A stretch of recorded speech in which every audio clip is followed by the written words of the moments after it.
नमस्कार दोस्तों, आप सभी का मेरे चैनल में बहुत बहुत स्वागत है। आज मैं आप लोग को जो कहानी सुनाने वाली हूँ वह है सबसे सर्वशक्तिशाली देव शनि देव, जो कि 9 ग्रहों में सबसे ज़्यादा शक्तिशाली हैं। इस कहानी में शनि देव के न्याय, प्रकोप और कृपा का हमें ज्ञान होगा। तो चलिए शुरू करते हैं। एक समय स्वर्गलोक में सबसे बड़ा कौन के प्रश्न को लेकर सभी देवताओं में वाद विवाद प्रारंभ हुआ और फिर परस्पर भयंकर युद्ध की स्थिति बन गई। सभी देवता देवराज इंद्र के पास पहुंचे और बोले, हे देवराज, आपको निर्णय करना होगा कि 9 ग्रहों में सबसे बड़ा कौन है। देवताओं का प्रश्न सुनकर देवराज इंद्र उलझन में पड़ गए और कुछ देर सोचकर बोले, हे देवगणों, मैं इस प्रश्न का उत्तर देने में असमर्थ हूँ। पृथ्वी लोक में उज्जैनी नगर में राजा विक्रमादित्य का राज्य है। हम राजा विक्रमादित्य के पास चलते हैं क्योंकि वह न्याय करने में अत्यंत लोकप्रिय हैं। उनके सिंहासन में अवश्य ही कोई जादू है कि उस पर बैठकर राजा विक्रमादित्य दूध का दूध और पानी का पानी अलग करने का न्याय करते हैं। देवराज इंद्र के आदेश पर सभी देवता पृथ्वी लोक में उज्जैनी नगर में पहुंचे। देवताओं के आगमन का समाचार सुनकर स्वयं राजा विक्रमादित्य ने उनका स्वागत किया। महल में पहुंचकर जब देवताओं ने उनसे अपना प्रश्न पूछा तो राजा विक्रमादित्य भी कुछ देर के लिए परेशान हो उठे, क्योंकि सभी देवता अपनी अपनी शक्तियों के कारण महान शक्तिशाली थे। किसी को भी छोटा या बड़ा कह देने से उनके क्रोध के प्रकोप से भयंकर हानि पहुंच सकती थी। तभी राजा विक्रमादित्य को एक उपाय सूझा और उन्होंने विभिन्न धातुओं स्वर्ण, चांदी, कांसा, तांबा, शीशा, रांगा, जस्ता, अभ्रक और लोहे के 9 आसन बनवाए। धातुओं के गुणों के अनुसार सभी आसनों को एक दूसरे के पीछे रखवाकर उन्होंने देवताओं को अपने अपने सिंहासन पर बैठने को कहा। सब देवताओं के बैठने के बाद राजा विक्रमादित्य ने कहा, आपका निर्णय तो स्वयं हो गया। जो सबसे पहले सिंहासन पर विराजमान है वही सबसे बड़ा है। राजा विक्रमादित्य के निर्णय को सुनकर शनि देवता ने सबसे पीछे आसन पर बैठने के कारण अपने को छोटा जानकर क्रोधित होकर कहा, राजन, तुमने मुझे सबसे पीछे बैठाकर मेरा अपमान किया है। तुम मेरी शक्तियों से परिचित नहीं हो। मैं तुम्हारा सर्वनाश कर दूंगा। सूर्य पर एक राशि पर 1 महीने, चंद्रमा 2.25 दिन, मंगल 1.5 महीने, बुध और शुक्र 1 महीने, बृहस्पति 13 महीने रहते हैं, लेकिन मैं किसी राशि पर 7.5 वर्ष रहता हूँ।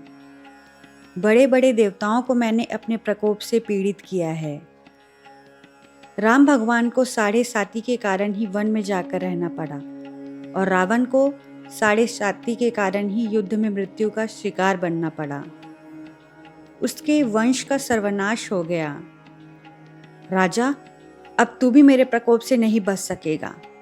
राजा विक्रमादित्य शनि देवता के प्रकोप से थोड़ा भयभीत तो हुए, लेकिन उनके मन में विचार किया, मेरे भाग्य में जो लिखा होगा ज़्यादा से ज़्यादा वही तो होगा। फिर शनि के प्रकोप से भयभीत होने की आवश्यकता क्या है। उसके बाद अन्य ग्रहों के देवता तो प्रसन्नता के साथ वहां से चले गए, लेकिन शनिदेव बड़े क्रोध के साथ वहां से विदा हुए। राजा विक्रमादित्य पहले की तरह ही न्याय करते रहे। उनके राज्य में सभी स्त्री पुरुष बहुत आनंद से जीवन यापन कर रहे थे। कुछ दिन ऐसे ही बीत गए। उधर शनि देवता अपने अपमान को भूले नहीं थे। विक्रमादित्य से बदला लेने के लिए एक दिन शनि देव ने घोड़े के व्यापारी का रूप धारण किया और बहुत से घोड़ों के साथ उज्जैनी नगर में पहुंचे। राजा विक्रमादित्य ने राज्य में किसी घोड़े के व्यापारी के आने का समाचार सुना तो अपने अश्वपाल को कुछ घोड़े खरीदने के लिए भेजा। अश्वपाल ने वहां जाकर घोड़ों को देखा तो बहुत खुश हुआ, लेकिन घोड़ों का मूल्य सुनकर उसे बहुत हैरानी हुई। घोड़े बहुत कीमती थे। अश्वपाल ने जब वापस लौटकर इस संबंध में बताया तो राजा ने स्वयं आकर एक सुंदर और शक्तिशाली घोड़े को पसंद किया। घोड़े की चाल देखने के लिए राजा उस घोड़े पर सवार हुआ तो वह घोड़ा बिजली की गति से दौड़ पड़ा। तेजी से दौड़ता हुआ घोड़ा राजा को दूर एक जंगल में ले गया और फिर राजा को वहां गिराकर जंगल में कहीं गायब हो गया। राजा अपने नगर को लौटने के लिए जंगल में भटकने लगा, लेकिन उसे लौटने का कोई रास्ता नहीं मिला। राजा को भूख प्यास लग आई। बहुत घूमने पर उसे एक चरवाहा मिला। राजा ने उससे पानी मांगा। पानी पीकर राजा ने उस चरवाहे को अपनी अंगूठी दे दी। फिर उससे रास्ता पूछकर वह जंगल से बाहर निकलकर पास के नगर में पहुंचा। राजा ने एक सेठ की दुकान पर बैठकर कुछ देर आराम किया। उस सेठ ने राजा से बातचीत की तो राजा ने उसे बताया कि मैं उज्जैनी से आया हूँ। राजा के कुछ देर दुकान पर बैठने से सेठ जी की बहुत बिक्री हुई। सेठ ने राजा को बहुत भाग्यवान समझा और उसे अपने घर भोजन के लिए ले गया। सेठ के घर में सोने का एक हार खूंटी पर लटका हुआ था। राजा को उस कमरे में अकेला छोड़कर सेठ कुछ देर के लिए बाहर गया। तभी एक आश्चर्यजनक घटना घटी। राजा के देखते ही देखते सोने के उस हार को खूंटी निगल गई। सेठ कमरे में लौटकर हार को गायब देखा तो चोरी का संदेह राजा पर ही किया, क्योंकि उस कमरे में राजा ही अकेला बैठा था। सेठ ने अपने नौकरों से कहा, इस परदेसी को रस्सियों से बांधकर नगर के राजा के पास ले चलो। राजा ने विक्रमादित्य से हार के बारे में पूछा तो उसने बताया कि उसके देखते ही देखते खूंटी ने हार को निगल लिया था। इस पर राजा ने क्रोधित होकर चोरी करने के अपराध में विक्रमादित्य के हाथ पांव काटने का आदेश दे दिया। राजा विक्रमादित्य के हाथ पांव काटकर उसे नगर की सड़क पर छोड़ दिया गया। कुछ दिन बाद एक तेली उसे उठाकर अपने घर ले गया और अपने कोल्हू पर बैठा दिया। राजा आवाज देकर बैलों को हाँकता रहता। इस तरह तेली का बैल चलता रहता और राजा को भोजन मिलता रहा। शनि के प्रकोप की 7.5 पूरी होने पर वर्षा ऋतु प्रारंभ हुई। राजा विक्रमादित्य एक रात मेघ मल्हार गा रहा था कि तभी नगर के राजा की लड़की राजकुमारी मोहिनी रथ पर सवार उस तेली के घर के पास से गुजरी। उसने मेघ मल्हार सुना तो उसे बहुत अच्छा लगा और दासी को भेजकर गाने वालों को बुला लाने को कहा। दासी ने लौटकर राजकुमारी को अपंग राजा के बारे में सब कुछ बता दिया। राजकुमारी उसके मेघ मल्हार पर बहुत मोहित हुई थी, अतः उसने सब कुछ जानकर भी अपंग राजा से विवाह करने का निश्चय कर लिया। राजकुमारी ने अपने माता पिता से जब यह बात कही तो वे हैरान रह गए। राजा को लगा कि उसकी बेटी पागल हो गई है।